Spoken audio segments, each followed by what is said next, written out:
Okay, we're rolling. This is how we do our podcast. We like go All right. 2, 3 cameras going. 1, 2, 3. Welcome once again to the Radical Imagination.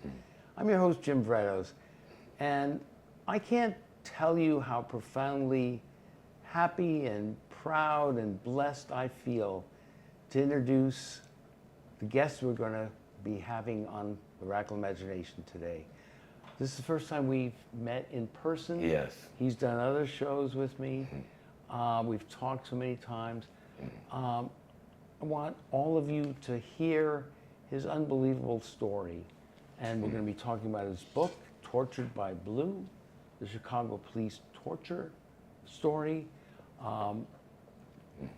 and his experiences being railroaded, tortured and railroaded into prison, where he spent 39 years, 16 years on death row for a crime he never committed.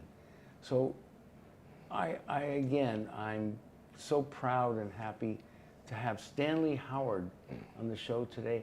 And we want to catch up on all the things you've been doing. You've graduated from college, and the college Abound, okay. And you've been selected as the abolitionist of the year. Yes. So much to talk about, Stanley. Well, nice to see you. Love you. For the first time here. Yep. Absolutely. And your wife. Absolutely. Beanie is she's here, yes. and we're all here Yes. in Yeah. the Renaissance Hotel. Yeah. And In Harlem, New York. In This Harlem, is New my York. first time in New York. this is your first time in New York? Yes, yes. What do you think so far? This is your first?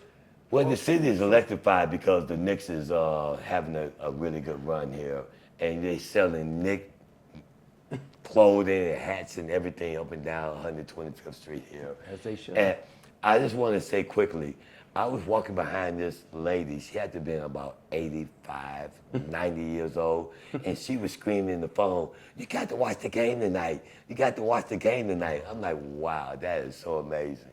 I don't know who she was talking to, but I bet you that person on the line was watching the game. Well, we're all watching the game. Actually, except for us right now. Yeah. But we want The game is on right now. The game is on right now. Yeah. So we are made a commitment, and Rowan and Kyle and Beanie, our producer, camera person, and wife are here. We're making the sacrifice, but it's okay. We're going to be doing this wonderful show, and then we're going to still see the third and fourth quarter. Yes. But Stanley, give our audience a little idea of what the last 40 years have been for you. Wow. The last 2.5 years has been a real roller coaster ride, full of a lot of love, a lot of ups and downs. That's what you've been released now. Since I've been released in November 2023. Right. And I got out into a brand new world. But to go back into that, the last 40 years has been, really turbulent. Like you just mentioned, I am a Chicago police torture survivor. Right. I was tortured into signing confession to crimes I did not commit, which landed me on death row for 16 years and incarcerated for a total of 39 years. I went in at the age of 21 and I was released at the age of 60. And I did my best to, maintain my sanity and through education. How could you do that? How could you possibly have made it so many years, knowing that you were there, you shouldn't have been there? How did you have the inner strength, the psychological wherewithal, or whatever you want to call it, the spiritual? I don't know if I could bottle it. It probably could sell, but I do know that there's a peanut inside this shell, and this shell it could easily crack. And, not only was I tortured by Chicago police, but I was also tortured by the state of Illinois by locking me inside of a cell 22, 23 hours a day, every day on death row for 16 years, when the international community already knows that solitary confinement and extreme isolation is a form of torture. And we recognize that under the Nelson Mandela Act, which I'm fighting for right now in the state of Illinois. But the way I dealt with it was I had this will that I wanted to be able to prove and show that I did not commit the crime that they said I did. And I had this little thing with the state's attorney's office and the judge that was in my case. And you know how sometimes you don't cry in front of your enemies or cry in front of people that you know that have ill will against you. And I think that is what actually kept me strong. So, but to a lot of the younger folks, I think education was key for me. But you educated yourself in prison, or were there programs offered at all? Well, Were you mainly I was a high self-educated? school dropout. I Right. dropped out in the ninth grade. High school for me was nothing but a place where I just dressed up, tried to look cute, chase girls and party, smoke weed, and Yeah. that was high school to me until I dropped out. But after I was sent to death row in 1987, one of the older guys, after he introduced me to Islam, we was joined the Nation of Islam, listened to a lot of Malcolm X tapes, a lot of Farrakhan tapes, and at the time Khalil Muhammad. And I didn't know anything about Islam, but he saw something in me that he wanted to introduce a religion to me. And I say over the next year and a half, he demanded that I get in school. And he seen something in me that I didn't see in myself. And so when I took my test to see where I was at to be evaluated, that was in April of 1990 when I got the results back, and the teacher said, you know what? I believe that you could pass the GED test if you just brush up on your math. So she told me that in April of 1990. So, but in May of 1990, I received my GED. And I was flabbergasted because I But didn't again, think, were there classes you took, or did you? No, You just brushed up on stuff with this Yeah. friend yeah, that, it was, that had been sort of your mentor at that point, right? Guiding you. Were you? no, there somehow- was no classes, Jim. No classes, right? So I did take some pre-GED course at Kennedy King College in Chicago, but that only lasted about 6 months before me and my best friend decided to move on.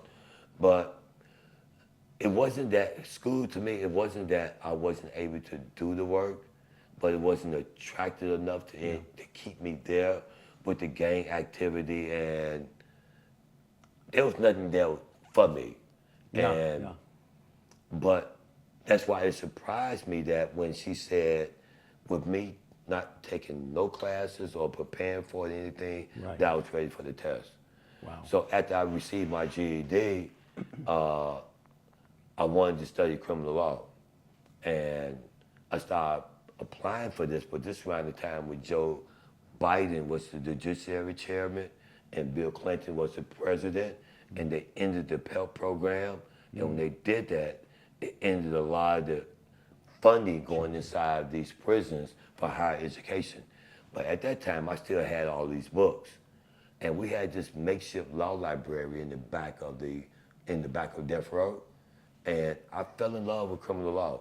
And I started studying stuff all day, every day, 6 hours, 18 hours, every day I was doing something.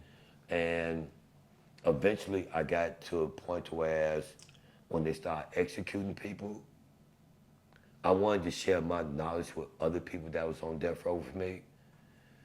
And this when I asked the administration in Pontiac Correction Center to allow me to have a law class there, and they permitted it. And through the law class, I was able to teach a lot of guys on death row criminal law. Wow. But through back just quickly through the education phase, throughout my incarceration, 10 years, 15 years after the law class, I received my paralegal certificate with a gold star and custodial maintenance, whereas, chemicals, mopping, cleaning, and all this stuff. But I also received 3 construction certificates, which consist of framing, drywall, wiring. Construction 2 consists of concrete slabs and cinder blocks and sidewalks. I mean, it's a lot. Yeah. But I also had a construction 3 certificate, which is building maintenance construction. But the problem with that is that I'm not a damn construction worker. I love criminal law and I love fighting the system. And that's the education part of it. And that's what kept me strong. Yeah. So that was that. And of course, you were separated from your family. Yes. And it must have been incredibly difficult. Mm-hmm.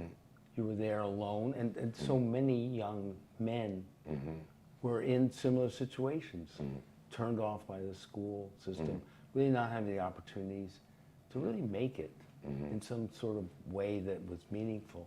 And yet somehow you carved this out of this experience. And to finish up on it, I mean, to jump ahead here, you are now graduated a program, College Unbound, right? Yes. And your mentor or one of your professors is, of course, Bill Ayers, who I know very well too, and he's unbelievable, and his wife, Bernadine Dorn. And so you become now a full-blown graduate. You've become also, what, in the last few months, you've won an award, the Abolitionist of the Year. You went to Hollywood. We just talked before the show about law school now.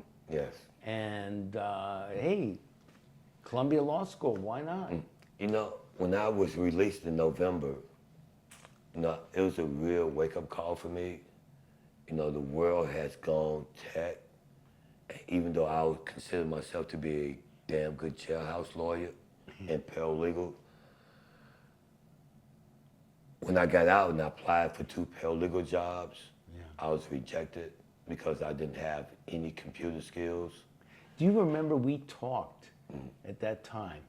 We were, hey, I'm pretty lame myself on this stuff, but you and I, you were saying, well, I really, it's a brand new world. It's difficult, and you've done it now. You've been able to conquer. I went to 101 Chicago on 46 and King Drive, right? And I got a lot of computer tech classes there on Mondays. And then one of my good friends, Alice Kim, who was working at the University of Chicago, I saw one of her students working on her printer, and I found out he had a lot of skills also. And so I was getting tutoring on Mondays and Tuesdays to bring me up some. And I applied for another paralegal job at Uptown People's Law Center in Chicago, and they do amazing work there. And that's where you're working now. That's where I'm working at now. But what happened was that when we had the interview with Alan Mills, he said there was no openings. And I was trying to tell him I could do the work. I gave him some of the post eviction petitions that I did for guys, clemency petitions I did, expungement, divorce petitions. You go up and down the line, the work that I was doing for people on the inside. And some of the articles that I wrote over the years also, because, you know, I had my own column in the New Abolition newspaper. But he was just adamant saying that there was no position. So I volunteered to work for him for 3 months just to be able to show I could do the work. And Alan said, no, there's no way in heck I'll allow you to work for free. So Alice Kim decided that it would be best for me to get a internship from the University of Chicago to work there. So I worked there on an internship for 3 months, and at the end of it, I have to admit, I was kind of nervous thinking that I was going to be off the job. But then I got defiant by saying that all that I was able to show them, all that I was able to bring to the table, if they didn't want me, I didn't want them. So when I was off the job there, I was livid. So now I'm actually getting paid to do the work I've been doing for the last 30-some years. Wow. Yeah. Wow. A little bit about your own family. You're married. Yes. Tell us about that relationship. Well, it's rocky, you know. We got a house about 2 years before I got out. And she was still staying in her house. You know, she waited for me 18 years, you know, and family life.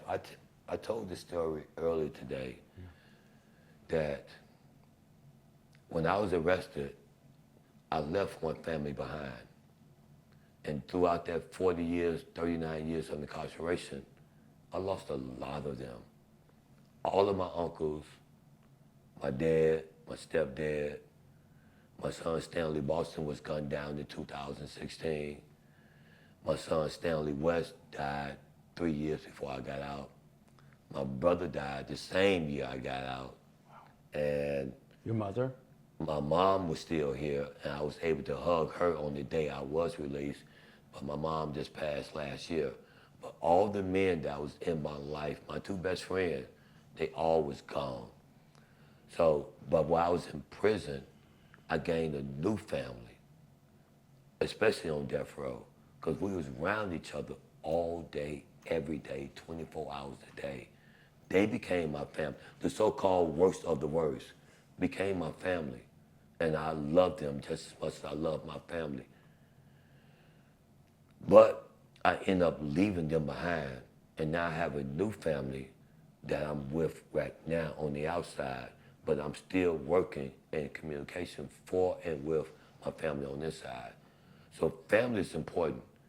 One thing, like I said a little while ago, one thing that death row would teach you after watching 12 men be executed is that a lot of things that people think is important in life, a lot of things that people stress over and be depressed over, it's not important at all. If it's not about family and health and trying to establish some remnants of yourself after you leave here, it all means nothing. It's meaningless. And this is why I always say sometimes I'm the most happiest person on the planet because I was able to see, you know, in my vision what life is all about. And So as you I don't let a lot of things stress me out. Yeah, and that energy comes across so readily. And when we talk on the phone or just here, it resonates, and it's I just appreciate amazing. it. No, it's just I appreciate it, and everyone listening appreciates it because God knows we need that so badly today. I know you asked me about College Unbound. Yeah. About a year after I got out, I was introduced to Adam Bush through my good friend Ronaldo Hudson, who also was on death row with me. He spent 13 years on death row and 37 years of incarceration. He got out about 2-3 years before me.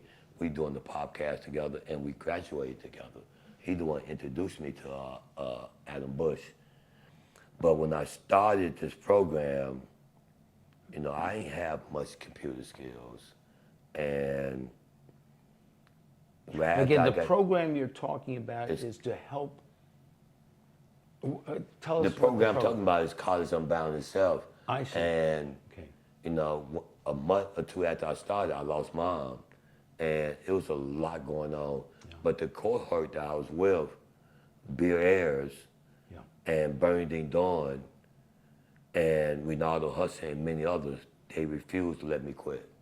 And my sister Tiffany, she's like, well, we're gonna do this regardless.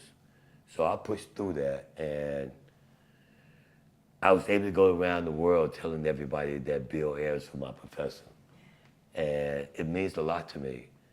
And so just about 2-3 months ago, I received my bachelor's degree in organizational leadership and change. And what else? A full portrait. Come on, they really went all in on this. What happened? What did they give you?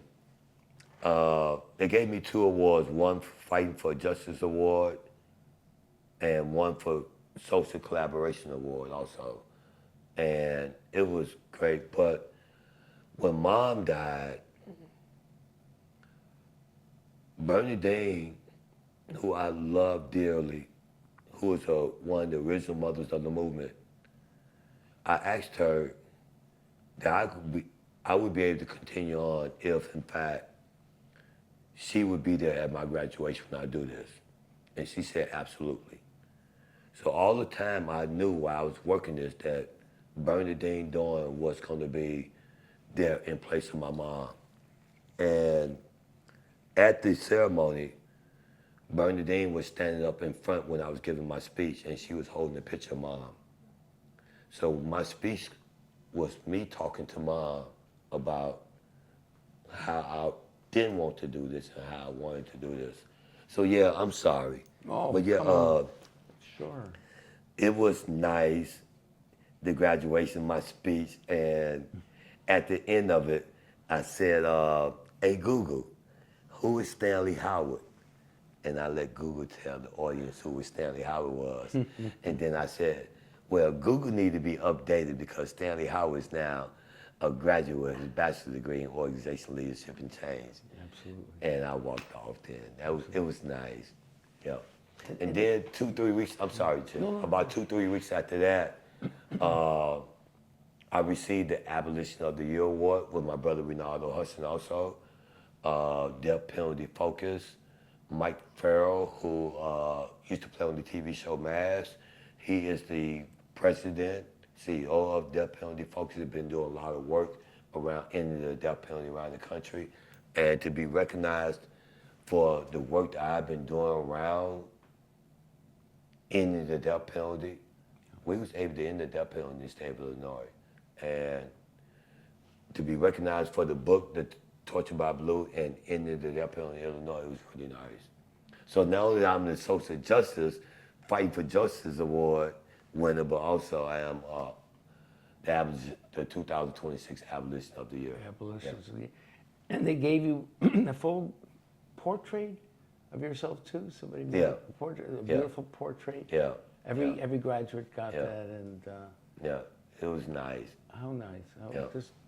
Just wonderful. So why I'm here in New York right now? Yes, tell us. It's because oral Columbia University is doing an oral history project concerning mass incarceration, and they are documenting this around the country in many cities. And I done a bunch of interviews in Chicago to give the oral history part of the John Burroughs torture scandal, one of the largest police corruption scandal in American history. Excuse me. I used to say police corruption scandal, but it's one of the largest governmental corruption scandal in American history, where all three branches of government was either complicit in the scandal or simply turned a blind eye to it or worked to cover it up.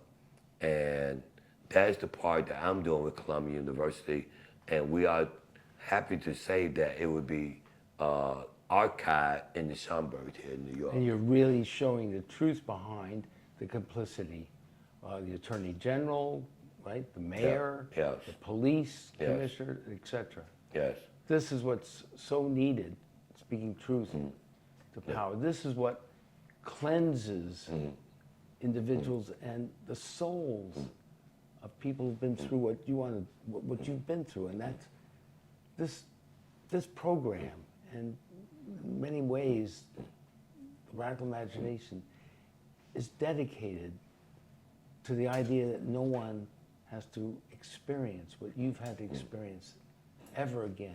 Yep. That's what we need to do, and turn this around. I think about myself, but when I pan it out, and I think about the close to 200 other men that was also tortured by this group of cops, and there was 10 of us, my original count, on death row. I started the Death Row 10 campaign to draw attention to the other John Burroughs torture survivors that was on death row, but it turned out to be 13 of us.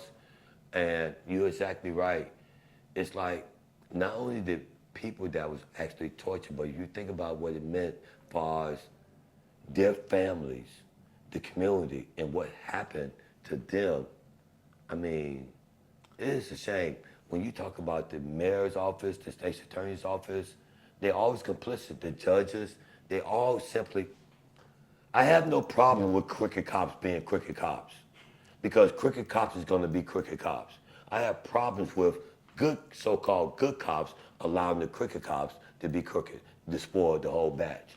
But we have safeguards in place that be able to catch when certain things like this here become systemic and become a pattern in practice.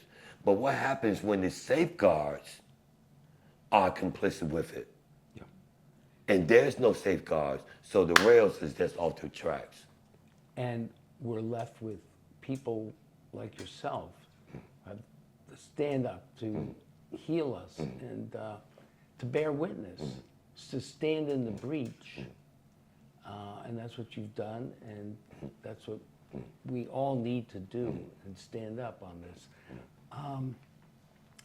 What I want to ask you also, your governor, right, got $900 million to build a state-of-the-art prison. Now, what was your reaction to that bill as well? Well, Fighting against that? Now, people would say, well, wow, state-of-the-art prison.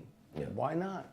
Well, we got some old prisons in Illinois, like New York has some old prisons. I know New York is going through the same thing, where they talking about building new prisons, new jails. You know, for some reason they can spend all this money on prisons and stadiums, but they can't spend monies on libraries and schools. I don't understand that philosophy, but in Illinois, we have a crumbling women facility in Logan, and we just forced them to close down Stateville Correctional Center, and now the governor and the legislators want to spend $900 million in building these new two prisons. But the problem with that is that we know what the crime bill did to this country. Yep. We know what the anti-terrorist bill, the Effective Death Penalty Act. We know what the Prison Litigation Reform Act did to this country. We know what mass incarceration did. We know what the war on drugs, the war on crime did in this country. And it all centered around people of color. And with the crime bill putting all this money into the system, built all these prisons. You need to find a space to put. You've got now the space. You got to go out there and fill it. Yeah. So when you build it, you're going to fill it. The problem was, this is why I can't stand when they talk about Bill Clinton as though he was this big liberal. Under Bill and Biden, more prisons was built under their leadership than Reagan and Bush combined. And to hear people now say that we need more prisons, it's a damn shame. I mean, for real. And it's a we try to get people out of prison. It's too punitive, no mercy, no justice. And with the state that things are in right now, whereas we are operating under 40, 50% under capacity in Illinois. We don't need new prisons. We need to close prisons. And develop the programs to prevent people from going in, from young kids. Right. If you talk about $900 million, Jim, it's a lot. Okay, I come up with a lot of plans. Spend $50 million on building 50 new high schools. Spend another $50 million on 50 community centers. Spend $100 million on mental health research and mental health. They're closing down mental health centers. I mean, the hypocrisy of this garbage is just, daycare, there's a lot of things that you could do with $100 million besides $900 million besides building 2 new prisons. But that's the direction they are going in, and I've been fighting against it. Well, the governor, so-called progressive, where's he at on this? Is he taking another look? Or? I get the sentiments that, okay, if people are living in bad conditions, don't you want them to live in a state-of-the-art prison? And my take is that a doghouse is a doghouse. Whether or not if it's a state-of-the-art doghouse, it's still a doghouse. And these places would also become the same inhumane places that we are dealing with right now.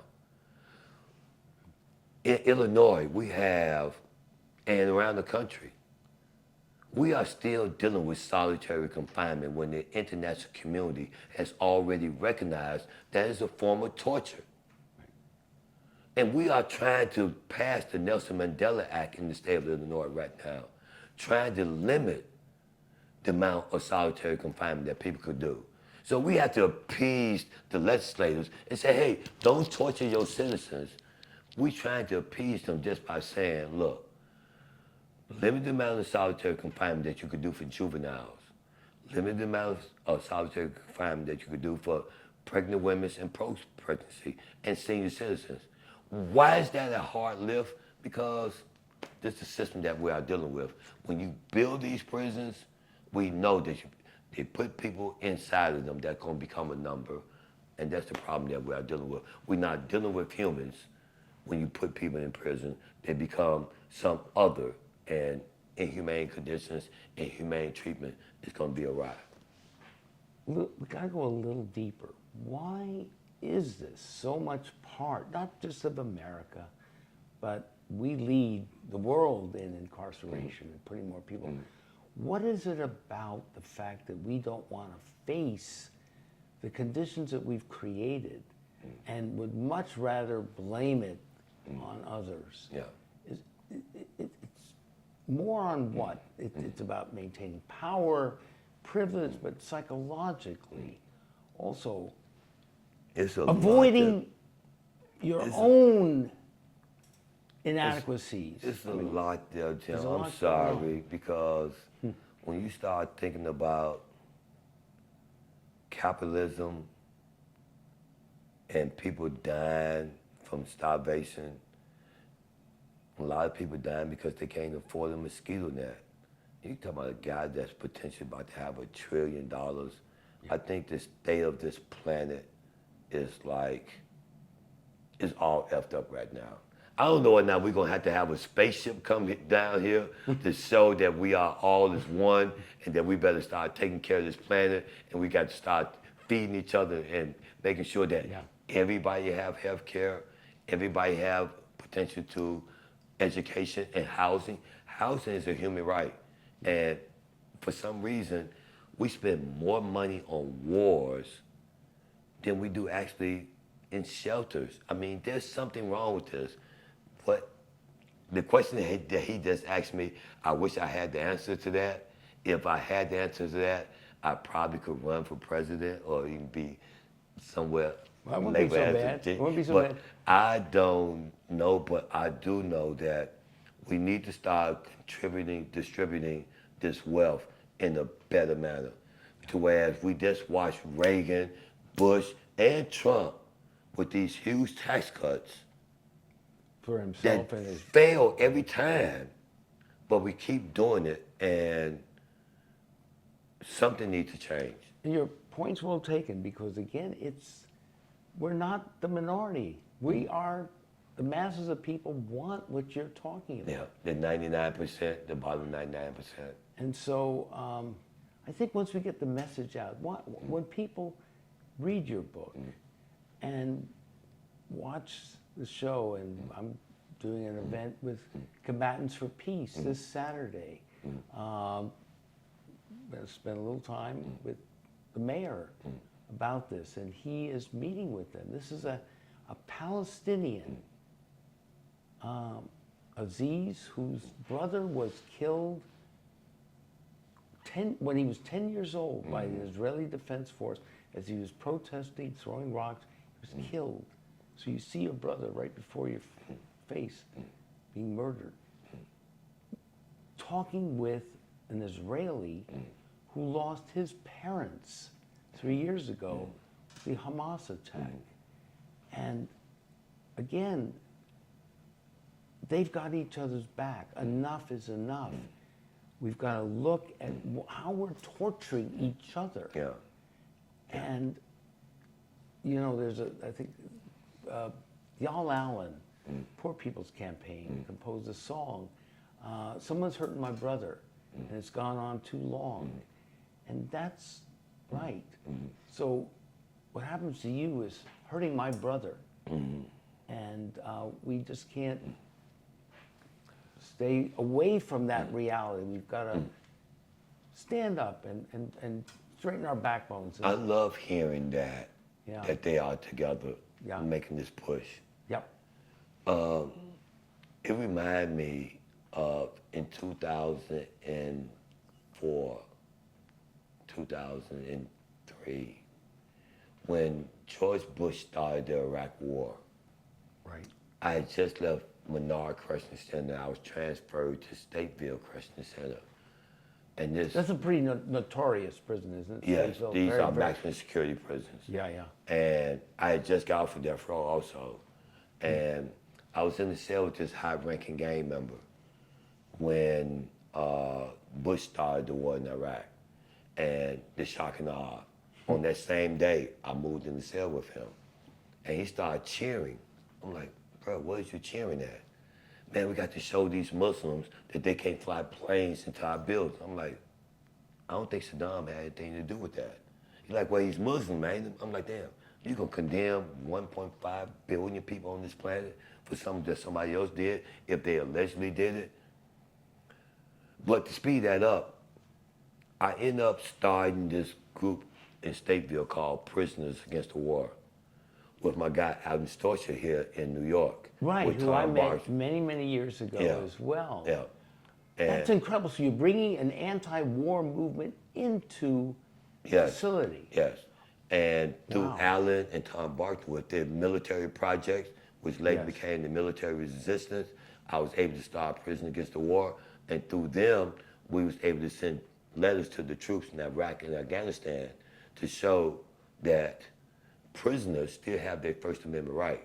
And we wanted to show that we could still support the troops and still be against the war. And that was the take. And I wrote this piece right after he was telling me about this, yeah, we got to show them that they can't. I'm like, how many of my other brothers is thinking like this here? So I wrote this piece called We Must Disarm Bush. And that's when I had my column, Keeping It Real, in the New Opposition newspaper. And in this, I was basically saying that I was not caught up into this patriotic frenzy that Bush wanted us to be in, that either you with us or you with them. There's no us, there's no them. We are all the same, we are one family. And nobody should be able to allow to send our brothers, mothers, and sisters onto battlefields to fight each other simply because a few people can't get their thing right. And plus, he want other people to go fight these wars when his twin daughters were safe. Yeah, we know. If he wanted somebody to fight these wars, him and his twin daughters He was in the and reserves themselves, himself. He had that See, that went. alcoholic problem. Yeah, as well. and He got off. but in this piece, I said that Bush didn't care nothing about liberating the Iraqi people, no more did he care about liberating the Palestinians from Israeli occupation that's been going on, no more than he care about liberating black folks here in America. But I made a mistake when I said that because after I wrote that, I met many Palestinians and Israelis that are working together to Yes. form this peace. But you have people in government that is against this because they are. Absolutely. They want the division. Yes. As Yes. Palestinian Yeah. a Yeah. child is as precious as Yes. the Israeli one. Yes. They don't want to hear Yeah. that. And you could get these sentiments. Only thing you have to do, I hate to say this. No, I don't hate to say this. I Say it. love saying this. Say it. Women and children. You ask the women and children of Palestine, is there still a Palestine these days? Of Palestine should be and two Israel, Yeah. what they want, and you will have your answer. What needs to be Women done. wage peace. Yes. One of the most significant peace movements Right. that come Because out of the Palestine. nurture ability, Right. nobody wants to see children die. My wife Beatty knew one of the leaders, Silver, Vivian Silver, who was killed also 3 years ago. But yes, the women and children are the ones that pay the price the most. And but all right, so you've been so active and so busy, and are things calming down a little? Yeah. I mean, you've also been in so many different worlds, Hollywood, New York, and you send me just a profound text today, and you were standing in front of, what was the sign? I love New York. Where was that? In front of LaGuardia Airport. LaGuardia Airport. Okay, I love New York. Yeah. There you were, and then you said, what did you say? I said, it's so nice to be on the other side of the wall. I said, life is really good on this side of the wall. Life is really good. Yeah. What did you mean by that? What? Man, it was tough. tough on the other side of the wall, and a lot of people are still dealing with that right now. And this is why I love my job at Uptown People's Law Center. They do amazing work. We sue the Illinois Department of Correction for better health care, mental health care, trying to end solitary confinement, which is part of my job right now. And we receive a lot of letters from people on the inside also. And we answer every letter personally. One of the only organizations in the state that actually does that. And we are a nonprofit, and because of the Trump tax cuts, a lot of nonprofit organizations are dealing with a lot of funding issues, and so are us. Absolutely. And you know, I be going around begging people to donate to us at Uptown People's Law Center. Go to our website, check us out. We need that help. But I love my job because my job allowed me to go out into the community and use my voice to facilitate change. And I am so honored that they have the trust in me to give me the ability to go out and do that without having me in the office from 9 to 5 every day. Yeah. And That'd be a I waste love of your that. time. Yeah, So, no. so You're yeah, out there. what I mean by that is that, Jim, that I'm still doing the work that I've been doing for the last 30-some years. So I know I get these letters about what is going on inside. Officers in 2026 are still beating guys down. People are still dying in prison because they are not getting the proper health care that they need. People are still being tortured from these segregation cells. And there's a lot going on. Like right now, we dealing with the summer. And the heat, I know what the heat is like on the other side of the wall. And so And even when I after say I Attica, yeah. love this, I love this. We love it. Life is just better on this side of the wall. And even after an Attica, the cruelty there, the killing, not much has changed. No. But yet, we've got a mayor now who's promised to close Rikers and come up with alternatives. And we're working on that here in New York. And I want to, work with you as well, with your organization. We're building our own organizations here and working with people like Dr. James Gilligan and Bandy Lee, who have been instrumental in reducing violence, kidnapping, you name it, in the prison. We can do this. We know how to do this. And what they reduced rates of recidivism to zero. It was largely because of an educational program, college program. You know that as well as I do. It's not, we don't have to reinvent the wheel. Yeah. Well, it's also a matter of keeping people safe. And Yes. But what is the alternative? But I heard about some of the protests that's been going on here in the city about building these jails around the city and in the state about building new prisons. And it's tough. It's a tough fight. And I think we could do this here. But what can you do when you have to keep people safe? There is crime. There is crime. But what happens when there is horrific crimes committed? What do? Are we talking about the Norwegian model or the Sweden model or what? Well, if you look at those models, Yeah. dramatically lower rates of violence, yes, murder, yes, suicide, yes. you name it. Yes, but are we in the business of treating our citizens inhumanely because they committed the act that we do not agree with? I don't think so. And that's the fight. It's a balancing act that we have to deal with. It's true, and you're right. And you do have to deal with the fears within the community. Some rational, many it's not rational. But fear can easily motivate the sort of policies you're talking about. I want to ask you, did you ever make some sense to that colleague of yours in prison there? Did you make sense to him, the gung-ho patriot there who said we should kill all the Muslims or something? Yes. You got through to him a little bit? Yeah. I realized afterwards, like Miller versus Alabama that talks about the human brain and that we don't actually fully develop until we 27, 28 years old. And I believe that because I didn't become a man until I was about 28, 29 years old. He was a kid. He didn't know what he was talking about. Right. He was just operating under emotions and not reality. Reality is that there are 1.5 billion Muslims on this planet that are really good people. And just because we have Christians and Catholics and Hindus, that don't make people different. Right. I don't understand a lot of the stuff that's going on with Christians, Jews, and Muslims if they all claim that Abraham is the father of their religion. But there's a lot there. Yeah, that I don't want to go there. No, But, I understand, but we should cherish and love our differences. Yes. There are differences, Yeah. but that doesn't mean we should hate them. No, you don't. Because there's beauty Yeah. in all of us, Yeah. and Yeah. in all our backgrounds. We could learn from each other as. Yeah. as You know what's beautiful today? What? Me What's walking down 125th Street getting my suntan on.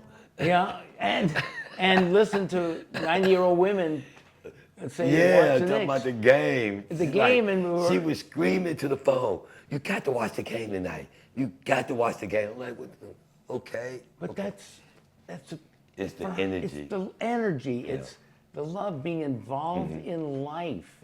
To life, well, Yeah. to life, L'chaim. Yeah. Because this is all we really know, Yeah. and this is we gotta, Yeah. as Cornell puts it, it's a short time between the womb and the tomb. Yeah. The woman, The womb and the tomb, and catastrophe cannot have the final word. Yeah. And we need to have fun. We need to enjoy each other. We need to sing and dance, enjoy food, Yeah. walk up and down 125th Street, Yeah. and go down the village because it's a beautiful world out there. It really is. It is. And we cannot let so many of these toxic people bring us down, whether it's in individual relationships, within our culture, you name it. Yeah. Because they're out there. We know that, but they're not. And we've got to resist that narrative. Yeah. And that's why I love you so very much and gain so much from you, from listening to you, because you're somebody who is truly expressing that alternative and living it. I appreciate it. And it just, you can feel it. A couple of weeks ago, I had the privilege and honor to visit Emmett Till's grave. Yes, you send me pictures of that. And Yes, tell us. I put lifesavers, candies on his grave. And I was